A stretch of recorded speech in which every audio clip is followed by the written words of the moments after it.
নমস্কার দর্শক বন্ধুরা, শুরু করছি গণিতের কৌশল।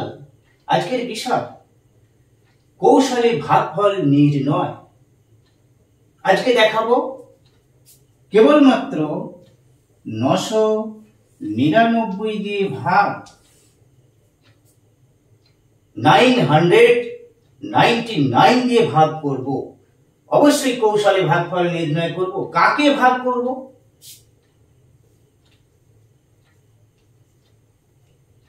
ভাজ্য এমন সংখ্যা হবে যে সংখ্যাগুলিকে 999 দিয়ে ভাগ করলে নিঃশেষে বিভাজ্য হবে না।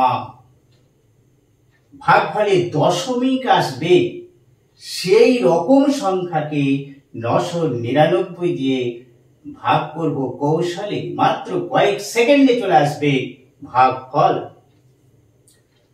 অঙ্ক সংখ্যা যাই হোক, 2 অঙ্ক, 3 অঙ্ক, 4 অঙ্ক, 5 অঙ্ক, অঙ্ক সংখ্যা পরিবর্তনের সাথে সাথে কৌশলটি সামান্য চেঞ্জ হতে থাকবে। খুবই সামান্য চেঞ্জ হবে। ভিডিওটি স্কিপ না করে দেখতে থাকুন। স্কিপ করলে কিন্তু কৌশলটি বোধগম্য হবে না। প্রথমে দেখাচ্ছি 2 অঙ্কের একটি সংখ্যা। যা খুশি নেওয়া যেতে পারে 2 অঙ্কের। আমি নিয়ে নিলাম 67। এরপর দেখাবো 3 অঙ্ক, 4 অঙ্ক, 5 অঙ্ক, 6 অঙ্ক। সাথে থাকুন। এর ভাগফলটা কত হবে? ভাজ্য ছোট, তাহলে ভাগফলে অবশ্যই ভগ্নাংশ আসবে, দশমিক চলে আসবে। দশমিক বসিয়ে দিলাম, 67টাকে বসিয়ে দিলাম। দশমিকের আগে আমরা সাধারণত একটা শূন্য ব্যবহার করে থাকি। এই শূন্য বসানো যেতেও পারে, নাও যেতে পারে। বসিয়ে দিলাম একটি শূন্য। এইবার দশমিকের ডান দিকে আমার 3 ডিজিট লাগবে, 3 ডিজিট লাগবে, কিন্তু এখানে ছিল 2 ডিজিট, বসিয়ে দিয়েছি 2 ডিজিট। একটি শূন্য বসিয়ে 3 ডিজিট করে নিলাম। 0, এখানে একটা 0 বসিয়ে দিলাম, 067। এইবার এই 067টা পর্যায়ক্রমে চলতে থাকবে। 067 এইভাবে চলতে থাকবে। এবার আমাদের যতটুকু প্রয়োজন, দশমিকের পর 2 অঙ্ক, 3 অঙ্ক, 4 অঙ্ক আমরা নিয়ে নেব। এই গেল 2 অঙ্কের কৌশল। সংখ্যাটি চেঞ্জ করে দিই। এখানে যদি থাকে 43, তাহলে কি হবে? 043 হবে। 043, 043, 3 অঙ্ক পর্যায়ক্রমে চলতে থাকবে। 043, 043, 043, 043 চলতে থাকবে। এই গেল 2 অঙ্ক। এবার যদি 3 অঙ্ক হয় সেক্ষেত্রে কি হবে? এটাকেই 3 অঙ্ক করে দিচ্ছি। এইখানে ধরে বসিয়ে নিলাম 8 বসিয়ে নিলাম। কি হবে? সামান্য চেঞ্জ আছে। দেখা যাক কি রয়েছে। দেখতে পাচ্ছি ভাজ্য ছোট, ভাজক বড়। ভাগফলে দশমিক আসবে। দশমিক বসিয়ে দিলাম। এবার আমার 3 ডিজিট লাগবে, তো এখানে 3 ডিজিট রয়েছে। 843 বসিয়ে দেবো। 843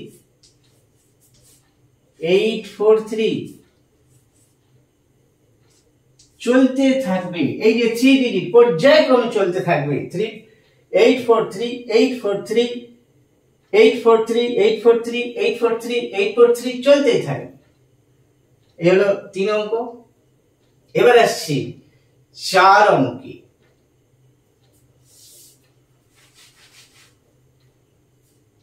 4, 3, 2, 3 4 অঙ্ক নিলাম। কৌশলটা সামান্য চেঞ্জ আছে আগের থেকে একটু চেঞ্জ আছে। দেখা যাক। 3টে ডিজিট এদিকে রয়েছে ভাজকে, তো এখানে 3টে ডিজিট বাদ দিয়ে দিলাম। পূর্ণ সংখ্যা তো আসবে, এটা তো বড়, তাহলে ভাগফলে পূর্ণ সংখ্যাটা কত হবে? 3টে ডিজিট বাদ দিয়ে দিলে এখানে 4। এটি হলো পূর্ণ সংখ্যা। এবার ভগ্নাংশটা কত হবে?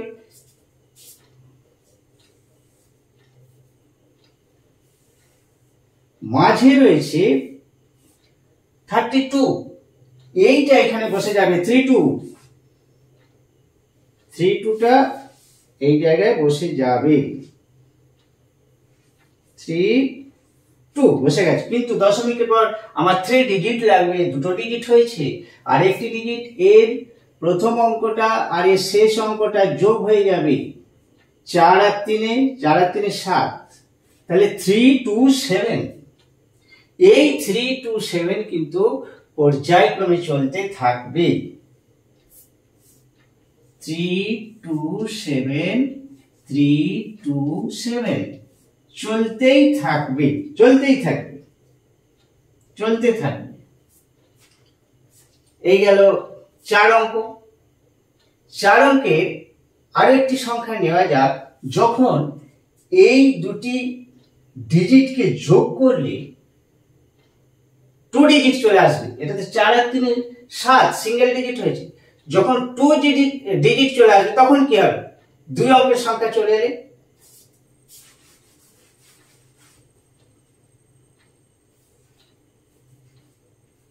এটা চলে আসবে মনে হচ্ছে যে 6 এর সাথে 13, 2 ডিজিট আসবে। দেখা যাক কি হয়। 3টে বাদ দিয়ে দিলাম, আমার ভাজকে 3 অঙ্ক আছে, ভাজ্যতে 3টে বাদ দিয়ে তাহলে আমার পূর্ণ সংখ্যাটা কত হবে? পূর্ণ সংখ্যা তো হবে, কারণ এটা তো বড়, ভাজ্য তো বড় রয়েছে, তাহলে পূর্ণ সংখ্যা কত হবে? 6 হবে। দশমিক দিয়ে দিলাম। এরপর কি করে যে 4 5 বসিয়ে দিলাম, 4 5, আরেকটি ডিজিট দরকার, সেই ডিজিটটা এর ফার্স্ট এন্ড এর লাস্ট ডিজিট যোগ হয়ে গেল, তাহলে 6, 6 আর 7 কত? 13। 13টা কিভাবে লিখবো? এখানে লিখবো 1 আর এখানে লিখবো 3, এটি প্লাস 1 আর এখানে 3, এই তফাৎ, আগেরটা থেকে এটাই তফাৎ। 6.463, এবার চলতে থাকবে 463, এইভাবে চলতে থাকবে 463 চলতে থাকবে। এগুলো 4 অঙ্ক। এবার আসছি 5 অঙ্কের সংখ্যায়।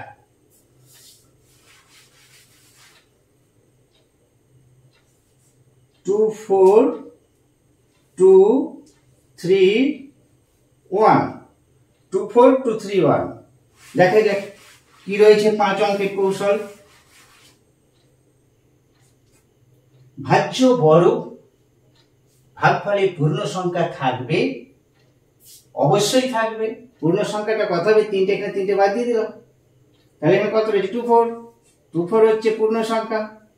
এইবার দশমিকের ডান দিকে 3 ডিজিট থাকতেই হবে, সেই 3 ডিজিট পর্যায়ক্রমে চলবে। এই 3 ডিজিটটা পাবো কিভাবে? আমরা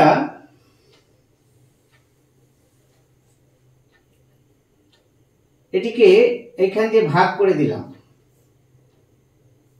ওদিকে 2টো ডিজিট, এখানে 2টো ডিজিট আর এদিকে 2টো ডিজিট, ভাগ করে দিচ্ছি। মাঝে রয়েছে 2, এই 2টা এখানে বসিয়ে দিলাম, 24 আর 31 যোগ করে দিলাম, এখানে রয়েছে 24 আর এখানে রয়েছে 31 যোগ করে দিলাম, 55 হয়েছে। এই 55টা এখানে বসে গেল, 55, তাহলে 255 পর্যায়ক্রমে চলতে থাকবে, 255, এইবার এটা চলতে থাকবে 255 এই 3 ডিজিট পর্যায়ক্রমে চলতে থাকবে। এই গেল 5 অঙ্ক। 5 অঙ্কের আরেকটি এক্সাম্পল নিচ্ছি।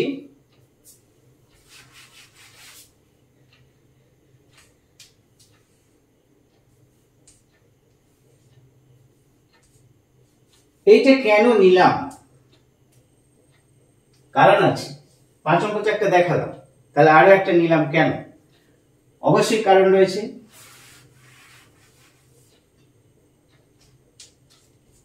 3 অঙ্ক বাদ দিয়ে দিলাম, তাহলে আমার ভাগফলে পূর্ণ সংখ্যা কত হবে? 87 এর পর দশমিক, এটা পূর্ণ সংখ্যা। এবার ভগ্নাংশ চলে আসবে। ভগ্নাংশ কত আসবে? এবার এটাকে এখান দিয়ে ভাগ করে দিলাম, এটাকে এখান দিয়ে ভাগ করে, এদিকে দুটো ডিজিট, এদিকে দুটো ডিজিট, আর মাঝখানে হচ্ছে 6, তাহলে এই 6টা এখানে বসে যাবে। এবার 87 আর 54 যোগ হয়ে যাবে, 87 আর 54,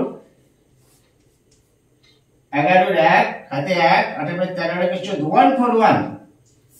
এখানে 3টে ডিজিট চলে এসেছে, আমার তো একটা ডিজিট এখানে হয়ে গেছে, কিন্তু ওখানেও 3টে এসেছে। তাহলে আমরা কি করব, তাহলে এই যে এখানে তোমার 3টে ডিজিট লাগবে, কিন্তু ওই 3টে যদি এখানে বসিয়ে দিই তাহলে 4টে ডিজিট হয়ে যাবে, তাই একটা ডিজিট এইখানে চলে আসবে, আর 41টা এই জায়গায় বসবে, এই যে 3 ডিজিট, আর আগের সংখ্যার সাথে 1 যোগ হয়ে যাচ্ছে। কত হবে এবার? 8 7.7 7 4 1, 3 ডিজিট হয়ে গেছে, 7 4 1। এইভাবে চলতে থাকবে, এইভাবে চলতে থাকবে। এই গেল 5 অঙ্ক। এবার আসছি 6 অঙ্কের একটি সংখ্যা। 6 অঙ্কের ক্ষেত্রে আমরা কি করব?